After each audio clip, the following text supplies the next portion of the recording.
Bonjour à tous. En principe, je ne sais pas si ça sera un atelier, peut-être ça sera plutôt une découverte. On a reçu un nouveau vieux moteur. On ne sait jamais dans quel état il est. Est-ce qu'il a beaucoup fonctionné? Est-ce qu'il est HS? Est-ce qu'il est bloqué?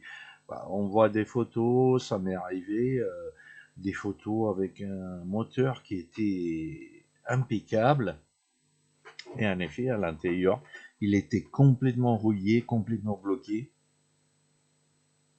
Et il a fallu vraiment un travail de Sisyphe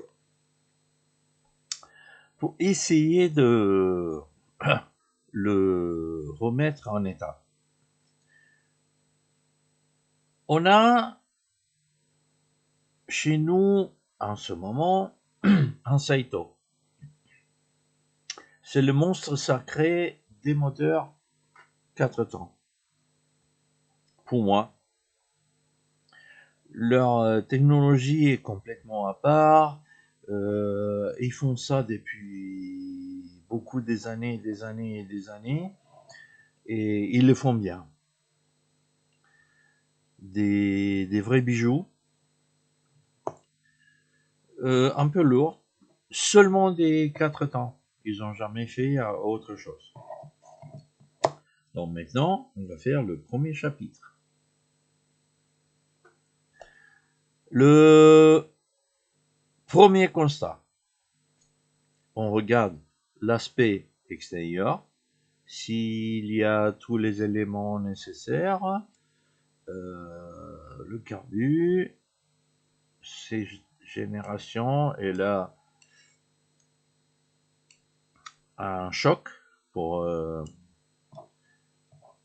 amorcer le moteur.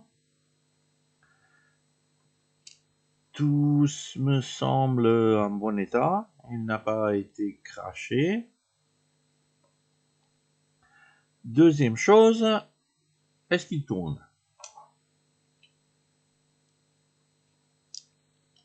Il tourne, et en plus, une énorme compression, j'arrive pas à le tourner. Ça, c'est une excellente nouvelle. Une compression comme ça sur un moteur 4 temps, oh, ça m'est vraiment pas souvent arrivé, hein. Ah. L'échappement avec un sort de joint en cuivre et le pointeau principal assez costaud. C'est une génération FA50. Donc en principe, ça c'est le premier constat qu'on va faire. Maintenant, on va commencer le démontage. On va commencer par enlever le carburateur.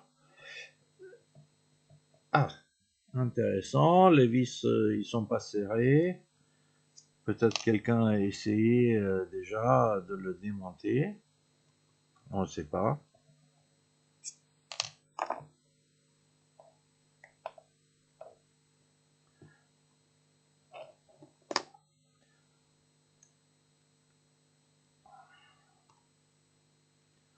Attention, ça c'est la façon de Saito de faire l'étanchéité avec un joint, avec une rondelle qui va presser le joint.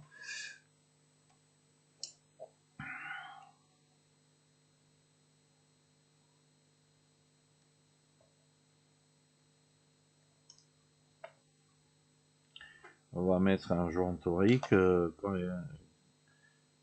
correspond. Tiens, une entretoise que j'ai pas eu vraiment tout le temps. Mais bon, c'est mon premier Saito devant les caméras. On va regarder. Ah, une chose que j'ai remarqué là, les tubes des tiges sont un peu bas. On verra si ça c'est normal ou pas plus tard. La bougie, ça me semble pas vraiment une bougie Saito.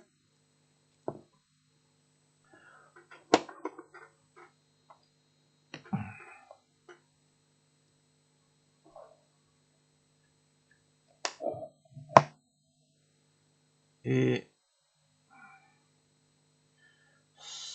à mon avis, elle n'est pas vraiment une bougie 4 temps. Je vois quelques marques sur la bougie.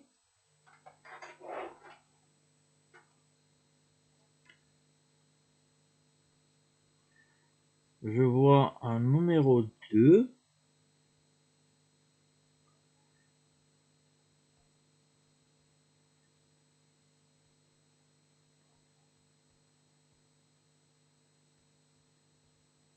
Et c'est tout.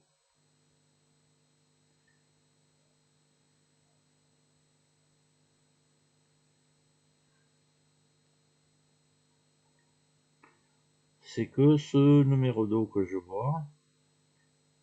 Il y a beaucoup de dépôts de carbone. Pas mal. Et on verra si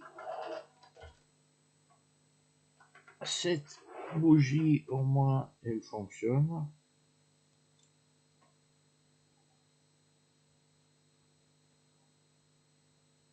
Elle s'allume. Mais de toute façon, quand on regarde une bougie 4 temps, même Saito, je pense que j'ai mis une bougie Saito. Juste un petit moment.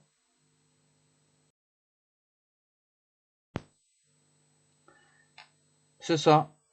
Donc on voit bien la différence. Une bougie 4 temps, elle est vachement plus longue. Bon. Vraiment. Et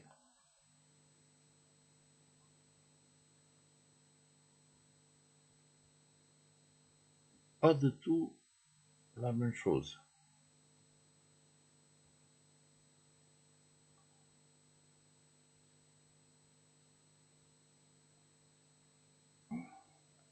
Ça modifie la compression et surtout le filament, ce n'est pas vraiment le même. Bon, un premier constat. On continue avec notre démontage.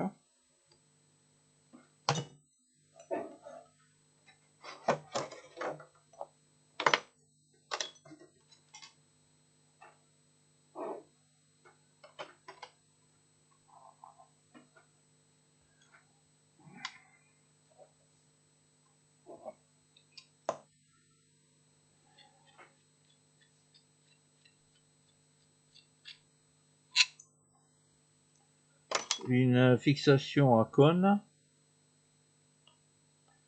On verra ça plus tard. La deuxième chose qui est très importante, j'aimerais de regarder l'intérieur du moteur, l'état de corrosion et s'il a été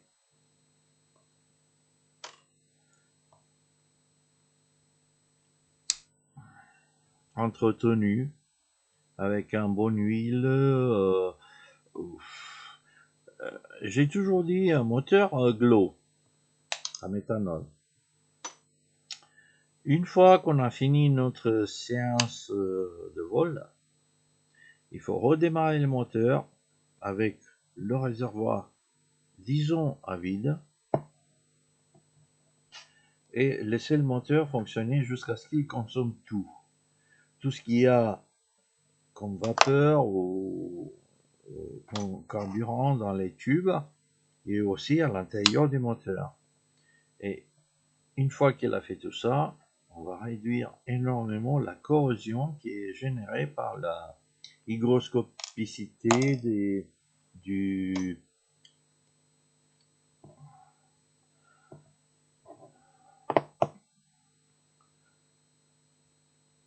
méthanol.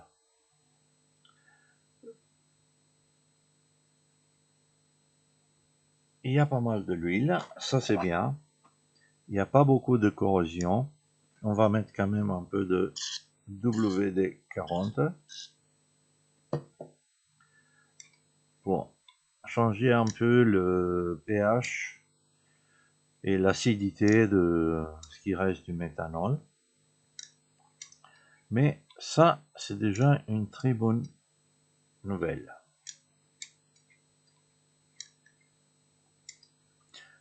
Tout fonctionne bien, tout bouge bien, il n'y a pas beaucoup de corrosion, le roulement il est très bien.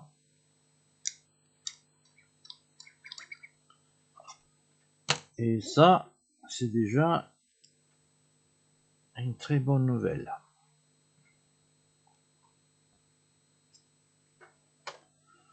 Maintenant, on enlève les couvercles des coulbouteurs et voilà, ça c'est bien collé.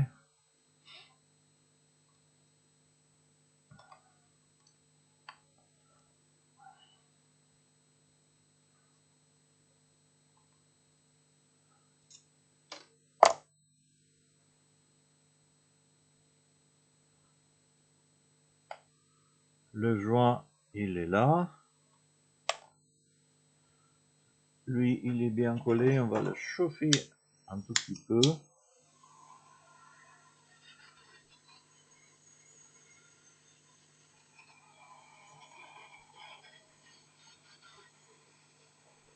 Voir si ça va nous aider.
C'est bizarre. Je vais continuer à essayer de décoller ce couvercle.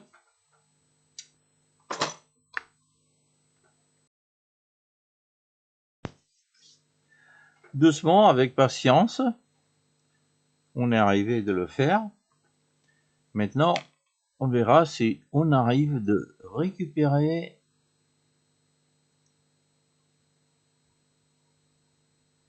les joints.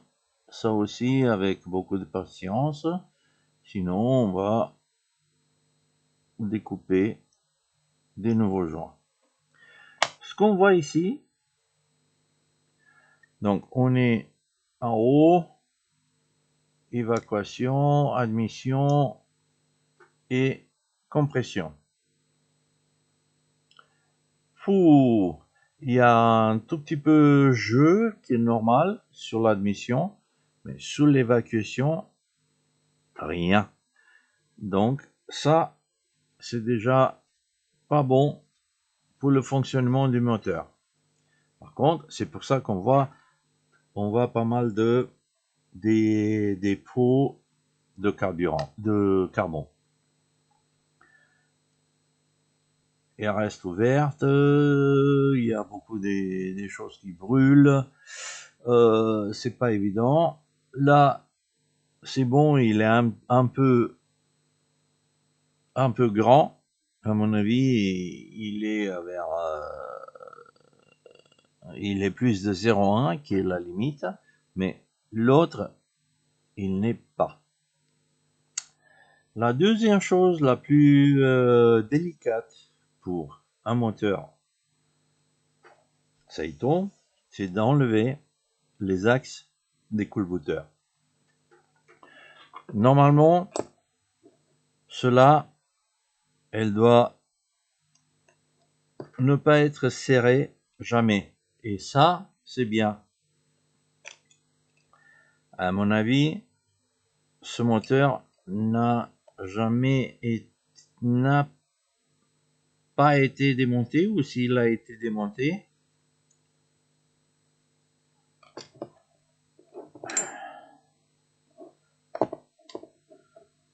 il a été démonté par quelqu'un qui savait ça. On n'a besoin jamais de serrer celui-là. Il ne peut pas s'en sortir. Il y a des deux côtés, il y a des parois métalliques. Il faut juste qu'il reste en place. Et ça, c'est une des choses les plus importantes pour démonter. C'est on peut dire que c'est la même merde que enlever l'axe de piston sur les moteurs OS. Pour démonter un moteur OS, il faut ramener le piston là où il y a un trou et essayer d'extraire l'axe du piston, et la plupart du temps, s'il est bloqué, s'il est rouillé, ça peut carrément faire un cauchemar pour la réfection d'un moteur. Donc, un premier seuil s'est bien passé. Là, on a pu vraiment démonter et enlever ça. Et ça, c'est très bien.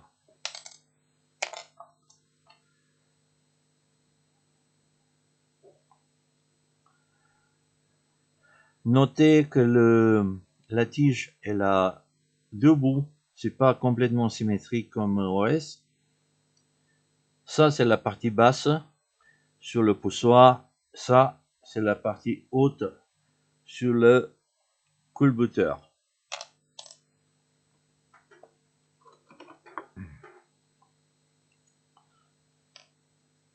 Et les deux tiges, il y a pas mal de l'huile. Donc, de ce point de vue, on ne peut pas se plaindre. Le moteur, il a eu pas mal de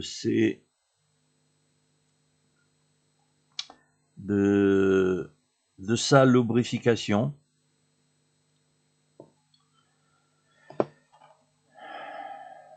Des soupapes avec une clavette, non, disons une rondelle de sécurité, ce que j'ai toujours bien aimé. Pas les deux clavettes coniques qui font la vie vraiment amère au niveau des premières générations des OS. Et ça tourne extrêmement bien. On va démonter maintenant la partie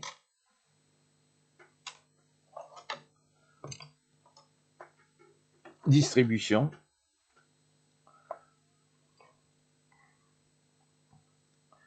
Mais il faut d'abord démonter, pour démonter la distribution, il faut enlever le cylindre. Et la particularité des moteurs Saito, et seulement les moteurs Saito, à ma connaissance, au niveau des moteurs en méthanol, parce que les moteurs essence, oui, sont presque dans le même principe, c'est que il n'y a pas de culasse séparée. Le cylindre culasse, il est dans une seule pièce. Et du coup, on n'a pas de chemise, disons cylindre. Tout est fabriqué au niveau de cette tête complète, cylindre plus culasse, qui est d'une seule pièce. Et à l'intérieur, donc c'est un alu, et à l'intérieur, c'est chromé pour faire la chambre intérieure à la place de cylindre comme les autres moteurs. Donc je vais chercher une clé un peu spéciale, assez courte, pour démonter la tête de ce moteur.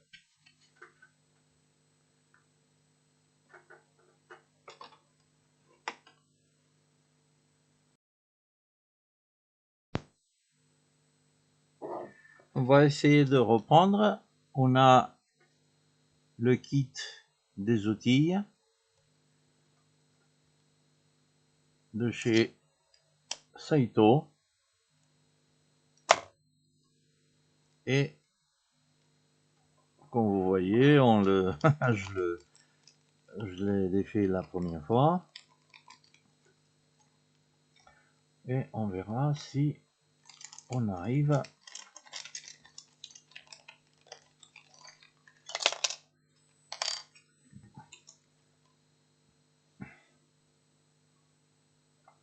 ça. C'était pour mesurer le jeu des culbuteurs. C'est le maximum admis. Normalement, c'est 0,1 mm. C'est ça.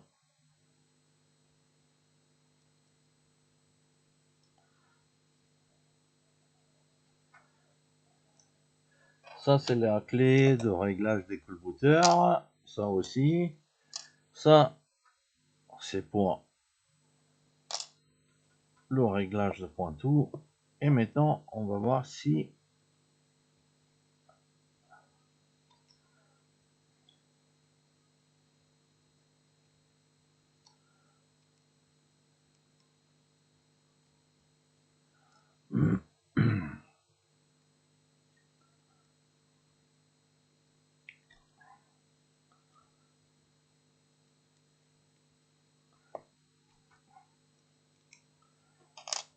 parfait.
Beaucoup de carbone.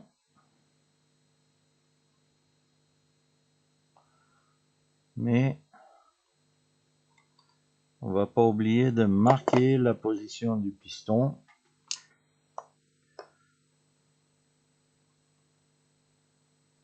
Chez OS, d'habitude, il y a un chanfreine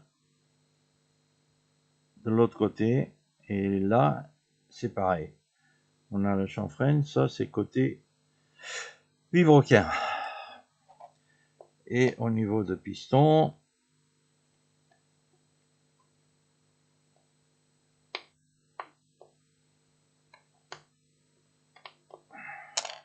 mais tout est très bien, il n'y a pas beaucoup de jeu, tout bouge correctement et le segment il n'est pas bloqué.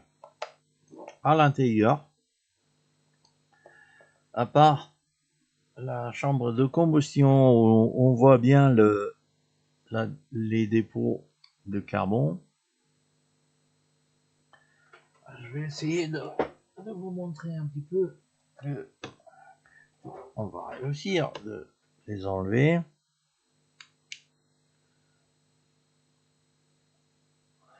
Par contre, le chromage, il est en super bon état et on voit que ce moteur, il a correctement fonctionné. Pas de corrosion, beaucoup de l'huile, les soupapes sont toujours en bon état. Et en effet, le carbone, c'est plutôt de l'huile un peu cramée. C'est pas des dépôts solides. Et ce qui nous donne une très bonne... je pense que c'était la bougie. Hein. Pour moi, cette bougie, c'est une bougie gold dorée. Regardez. On enlève facilement l'huile qui a brûlé, mais la combustion de ce moteur, elle n'a jamais été correcte. Regardez. On va nettoyer ça plus profond. Beaucoup d'attention pour la partie de caoutchouc qui est extrêmement rare et difficile à trouver.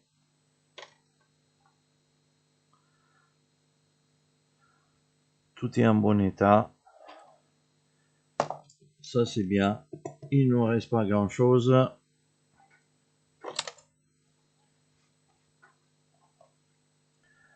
L'axe à cam.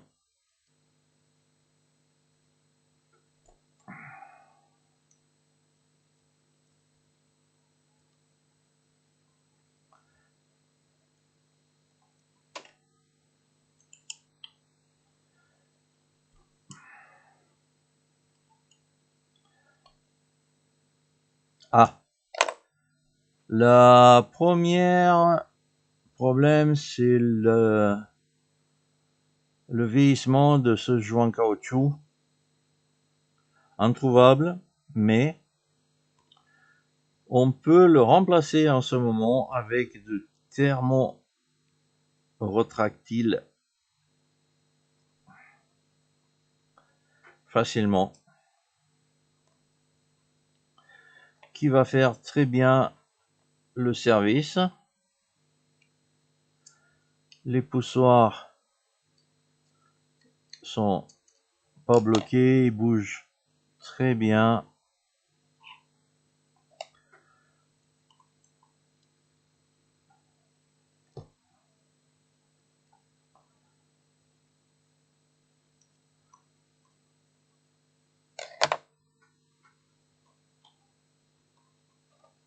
Les vis sont les mêmes que les vis de la tête cylindre. Ça c'est bien. On va pas trop galérer pour savoir quelle vis est de d'où.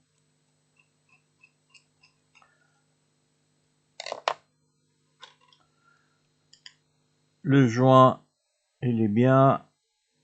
Et l'axe à cam, il est impeccable. Vraiment impeccable. Pas de corrosion, de rien. Ah oh.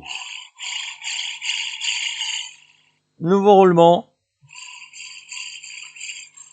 Et ça sera un joli 4e moteur à comparer.